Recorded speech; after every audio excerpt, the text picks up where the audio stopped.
नमस्कार, आप देख रहे हैं द संकेत लाइव और मैं हूं तमन्ना।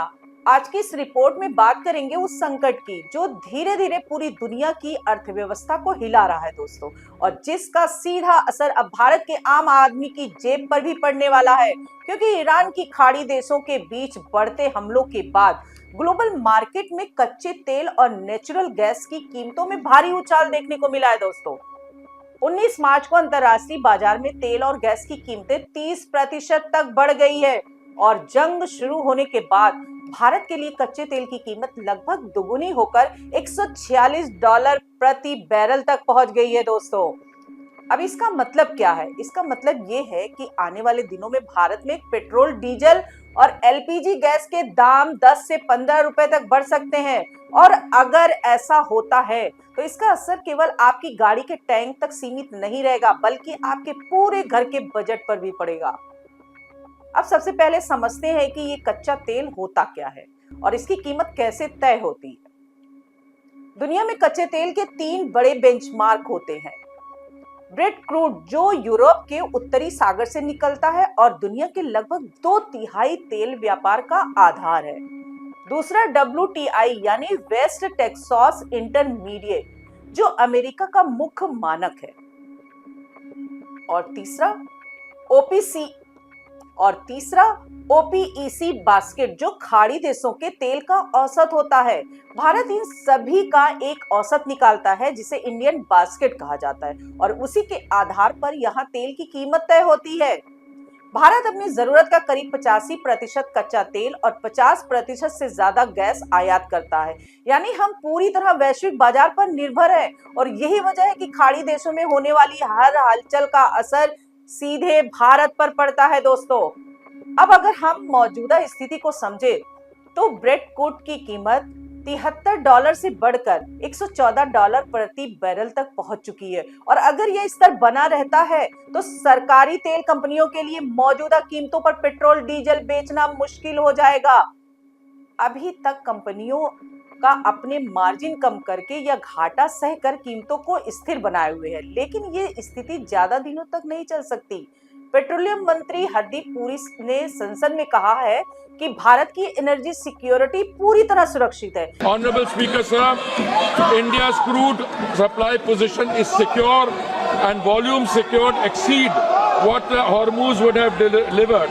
Before the crisis, approximately 45% of India's crude imports transited through the Hormuz route.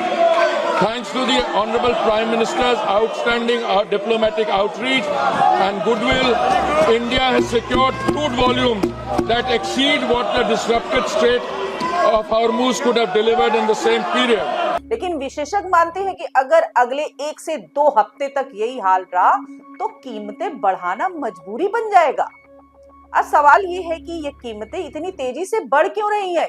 इसके पीछे 2 बड़ी वजह है।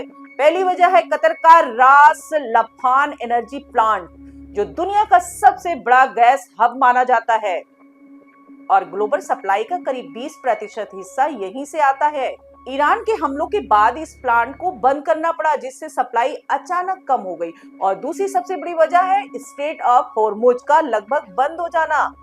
ये एक बेहद महत्वपूर्ण समुद्री रास्ता है जिससे दुनिया का करीब 20% तेल गुजरता है।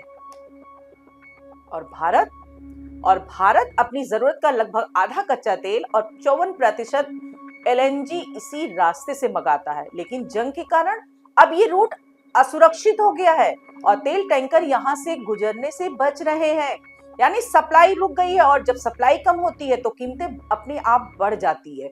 तब इसका असर केवल पेट्रोल डीजल तक सीमित नहीं रहेगा, क्योंकि कच्चा तेल केवल ईंधन ही नहीं बल्कि प्लास्टिक, पेंट, फर्टिलाइजर और दवाइयों के निर्माण में भी होता है। डीजल महंगा होने से ट्रांसपोर्टेशन महंगा होगा, और जब माल ढुलाई महंगी होगी तो फल, सब्जी, अनाज और रोजमर्रा की चीजें भी महंगी हो जाएगी। यानी महंगाई का एक नया दौर शुरू हो जाएगा दोस्तों, जिसका सीधा असर आम आदमी की जेब पर पड़ेगा। अगर हम अंतरराष्ट्रीय स्थिति देखें तो यूरोप में गैस की कीमतें 30% से ज्यादा बढ़ चुकी हैं। डच TTF बेंचमार्क 70 यूरो तक पहुंच गया था और अभी भी ऊंचे स्तर पर बना हुआ है। वहीं ब्रिटेन में गैस की कीमतें 140% तक बढ़ गई है, जो जनवरी 2023 के बाद सबसे ज्यादा है। यानी ये केवल भारत की समस्या नहीं, बल्कि पूरी दुनिया इस ऊर्जा संकट से जूझ रही है दोस्तों। अब सवाल ये है कि आगे होगा क्या? क्या ये संकट और गहराएगा या फिर जल्द ही सामान्य हालात होंगे? क्योंकि अगर होर्मुज स्ट्रेट लंबे समय तक बंद रहता है और खाड़ी देशों में हमले जारी रहते हैं, तो तेल की कीमतें और ऊपर जा सकती हैं और इसका मतलब होगा और ज्यादा महंगाई और आर्थिक दबाव। अब ऐसे समय में सरकार के सामने सबसे बड़ी चुनौती ये है कि वो आम जनता को राहत कैसे दे, क्योंकि एक तरफ वैश्विक संकट है तो दूसरी तरफ देश की अर्थव्यवस्था को संतुलित रखना है। आप इस पूरे मुद्दे को कैसे देखते हैं? क्या आने वाले समय में पेट्रोल डीजल के दाम बढ़ेंगे और क्या सरकार इस संकट से निपटने के लिए तैयार है? अपनी राय कमेंट्स में जरूर बताइएगा दोस्तों। चैनल को सब्सक्राइब कीजिए। नमस्कार।